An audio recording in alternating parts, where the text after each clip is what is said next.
देशात सर्वाधिक मद्यपान कोण करतं, पुरुष की महिला, या प्रश्नाचं उत्तर आता मिळालंय.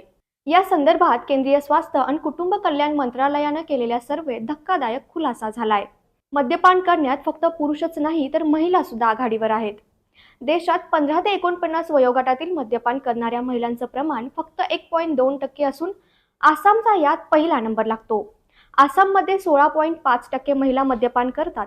मेघालय दुसऱ्या क्रमांकावर असून मद्यपान करणाऱ्या महिलांचं प्रमाण 8.7% आहे. तर अरुणाचल प्रदेश 3.3%सह तिसऱ्या क्रमांकावर आहे.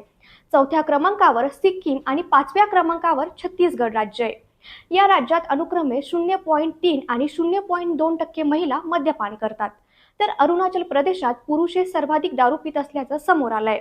मद्यातून राज्य सरकारला मोठा महसूल मिळत असला तरी नागरिकांमध्ये मात्र व्यसनाधीनता वाढत चालली आहे.